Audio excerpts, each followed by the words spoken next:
Hey guys, welcome back to my channel. Today we're doing another palette review and we are reviewing the Jeffree Star Androgyny palette. So you might have seen that I reviewed the Subculture palette recently and I wanted to try this one as well.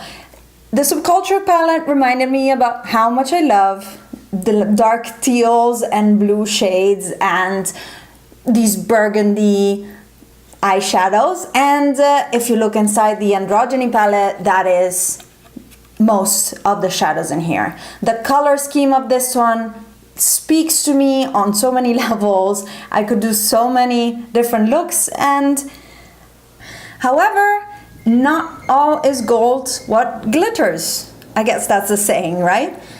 You look at this and you see these amazing, the bright red, the deep reddish brown, there's a beautiful orange metallic, a gold, beautiful shades, two different blue shades, a dark teal and a bright blue, and you say I can make amazing looks with this, and the green and the orangey yellow, beautiful, until you try it on.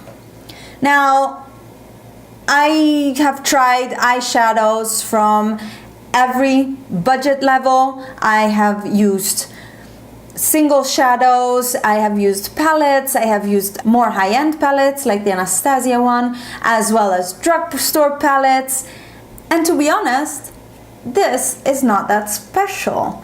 I was a bit disappointed, and the reason for that is that these shadows are not particularly buttery, they are not particularly pigmented. They are a bit powdery, but again, I have the Subculture palette, so this doesn't bother me at all. But most of it is the problem that they don't last on me. The mattes especially, they just, during the day, fade away and leave blotchy spots on my eyes. I actually can see already on this eye look, which I've had on for, I don't know, half an hour, less than an hour, my outer corner is already starting to fade. And that is such a pity because the color scheme on this, it's dedicated to those of us who wear this type of colors as neutrals. And that is totally me. I mean, this look that I have now, this is an everyday going to work look for me. And it's perfect to have a palette with all these shades in it. Unfortunately, the quality is not there. I must say, I really enjoy the two metallics, Frosting and Deja Vu. I really enjoy them. They're extremely pigmented and soft and bright, really nice, good eyeshadows.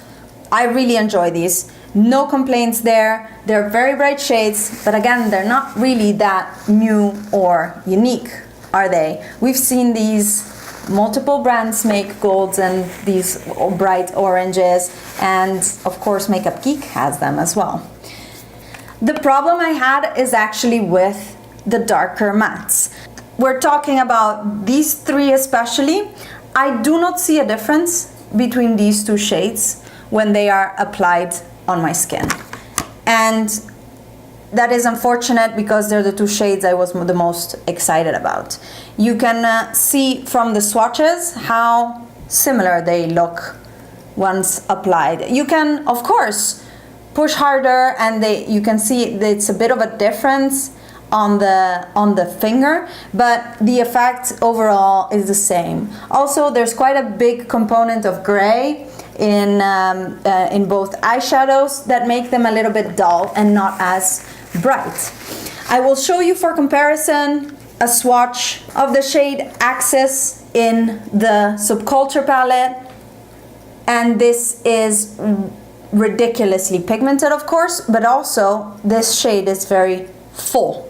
And it has more saturation to it, more pigment, and I would say the reason for it is the amount of fillers in the shadow formula, which makes it more blendable, less powdery, but also a little bit duller on the skin.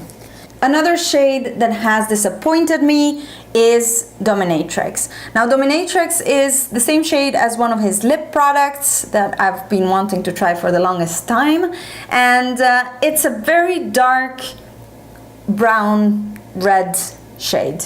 It's what I'm wearing today on the outer corner of my eyes, and this is the one that fades the most, to be honest. I miss this full color. I miss having it on all day, going home and having still this nice depth on the outer corner of my eye. And unfortunately this doesn't deliver that for me. Also, it skips a little in application, and it means, and probably you can see that it's not completely easily blended out, unfortunately. So that is sad. And then two more disappointments actually. Another one is this green, which I was expecting to be very full and pigmented, and instead it's a very light shade. And I was expecting to be able to use it as an all over the lid shade. Instead, it's a transition shade actually. And it's very light, it's not that full in pigment, and yeah, just not there for me. I don't know. I was disappointed for the green. I was expecting a nice dark military green. It's definitely a unique shade. I've looked for dupes for this, but it has a tip of yellow in the green that none of my other green eyeshadows have, which makes it very unique. But also I was expecting a very full-on military green shadow instead of this. And then the last disappointment, I promise, is the shade Fetish.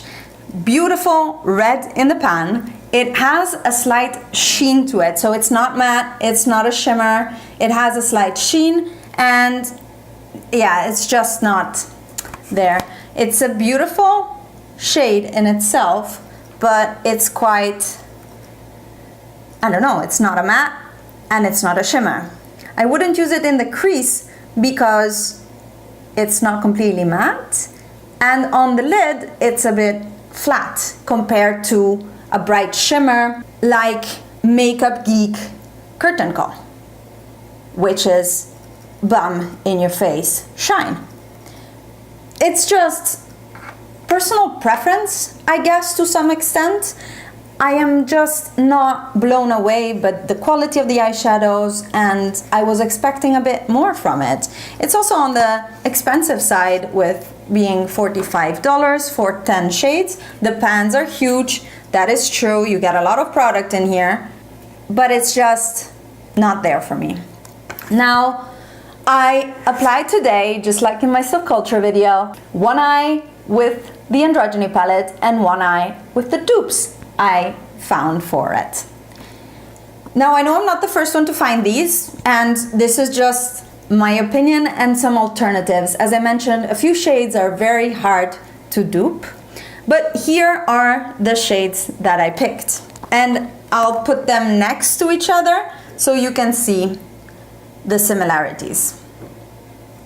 The dupes that I have are Makeup Geek Magic Act, which I'm wearing in the inner corner today, and this is spot on the same shade as Frosting. Then we have Makeup Geek Latte, which is a very close dupe to Safe Word. Makeup Geek Early Bird is a very close dupe to Charm. We have Makeup Geek Flamethrower and Cabin Fever. Now, Cabin Fever is not an exact dupe for Dominatrix. Dominatrix is definitely deeper than Cabin Fever, but I don't have a dark brown that has quite the same red undertone, so this was the closest thing I would find tone-wise.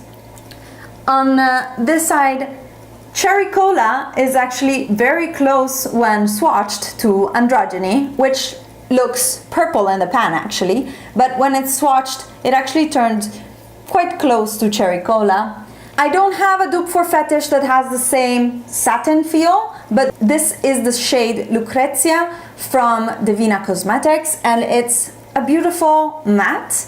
It's a bit lighter than Fetish, so not an exact dupe.